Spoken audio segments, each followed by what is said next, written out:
दिल्ली से इस वक्त की बड़ी खबर सामने आ रही है। भाजपा के वरिष्ठ नेता और दिल्ली की राजनीति के अहम चेहरे रहे विजय कुमार मल्होत्रा का निधन हो गया है। प्रधानमंत्री मोदी ने उनके निधन पर गहरा शोक जताया है। पीएम मोदी ने कहा है कि मल्होत्रा जी ने न सिर्फ भाजपा संगठन को मजबूत किया है बल्कि शिक्षा जगत और दिल्ली के विकास में भी अहम योगदान दिया है।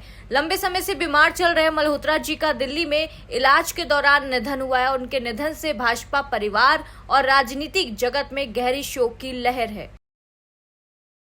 अहमदाबाद से खबर है कि भारतीय क्रिकेट टीम के मुख्य कोच गौतम गंभीर और टीम के स्पिनर कुलदीप यादव आज एयरपोर्ट पहुंचे और खिलाड़ियों को देखने के लिए वहां बड़ी संख्या में क्रिकेट प्रेमी मौजूद रहे और दोनों का जोरदार स्वागत भी किया गया है।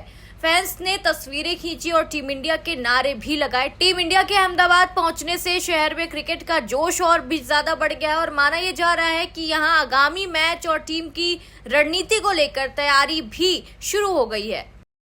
जयपुर से एक खबर सामने आ रही है। शारदीय नवरात्रि के 8वें दिन मां वैष्णो देवी मंदिर में भक्तों की भारी भीड़ उमड़ रही है। सुबह से ही मंदिर परिसर में श्रद्धालु का आना जाना लगातार जारी है और भजन कीर्तन और आरती के बीच भक्त माता के दरबार में हाजिरी लगाते नजर आ रहे हैं, सुख समृद्धि की कामना करते नजर आ रहे हैं।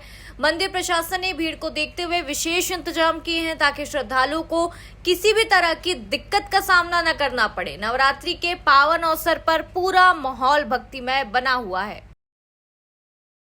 कोलकाता से भी एक बड़ी खबर सामने आ रही है। शारदीय नवरात्रि के 8वें दिन बाबू बगान सार्वजनिक दुर्गोत्सव समिति की दुर्गा पूजा पंडाल में पूजा अर्चना की जा रही है। सुबह से ही यहाँ भक्तों का तांता लगा हुआ है। लगातार जो भीड़ है वो देखने को मिल रही है। धूप दीप और भजन कीर्तन के बीच पूरे पंडाल में धार्मिक माहौल बना हुआ है।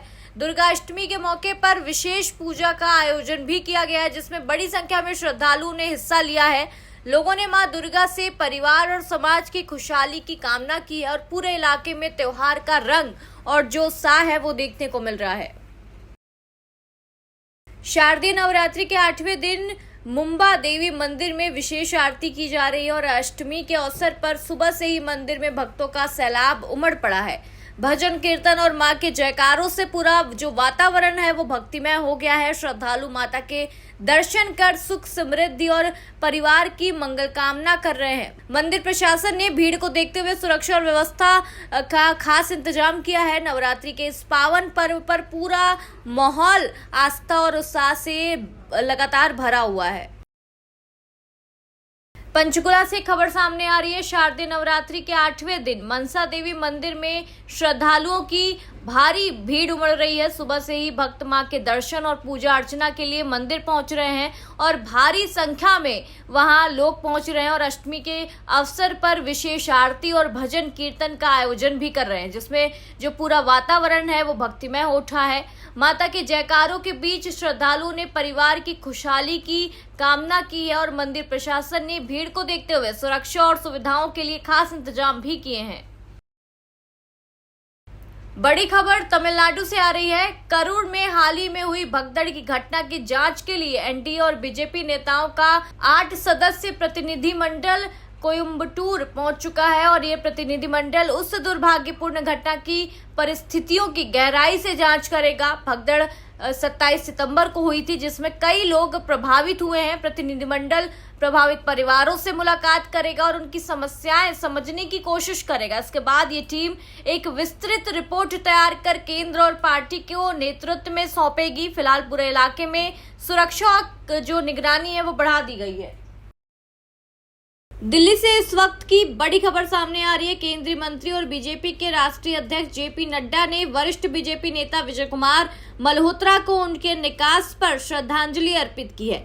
मल्होत्रा जी का 93 वर्ष की आयु में दिल्ली के एम्स अस्पताल में निधन हो गया है। वो भारतीय राजनीति के एक अनुभवी और सम्मानित चेहरे थे। उनके योगदान को हमेशा याद किया जाएगा और बीजेपी के कई वरिष्ठ नेताओं और कार्यकर्ताओं ने भी उन्हें अंतिम श्रद्धांजलि दी है। पूरे राजनीतिक जगत में शोक की लहर दौड़ गई है। पटना से एक अहम खबर सामने आ रही है। बिहार के मुख्यमंत्री नीतीश कुमार ने महाअष्टमी के पावन अवसर पर पटन देवी मंदिर का दौरा किया है और इस दौरान उन्होंने विधिवत पूजा अर्चना कर राज्य की सुख समृद्धि की कामना भी की है। मंदिर परिसर में सुरक्षा के पुख्ता इंतजाम भी किए गए थे। मुख्यमंत्री के आगमन पर श्रद्धालुओं में भी खासा उत्साह देखने को मिला है।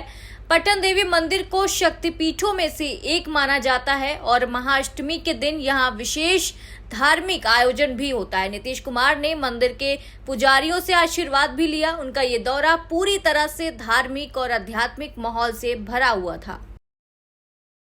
वहीं पटना से इस वक्त की एक और बड़ी खबर सामने आ रही है। राजनीतिक खबर है। आज एसआईआर रिपोर्ट के आने के बाद बिहार के लिए मतदाता सूची प्रकाशित की जाएगी। इस बीच केंद्रीय मंत्री चिराग पासवान का बड़ा बयान चर्चा में है। उन्होंने कहा है कि रिपोर्ट आने के बाद विपक्ष कितनी राजनीति करता है, ये देखना दिलचस्प होगा। चिराग पासवान ने साफ कहा है कि पूरे मामले में केंद्र सरकार का कोई लेना देना नहीं है। अगर कोई अच्छा होता है तो उसका श्रेय चुनाव आयोग को जाएगा और अगर कोई शिकायत होगी तो जिम्मेदार भी चुनाव आयोग ही होगा। उन्होंने कहा है कि रिपोर्ट में क्या रहेगा वो तो आने के बाद ही पता चलेगा। फिलहाल राज्य की राजनीति में इस रिपोर्ट को लेकर हलचल तेज हो गई है।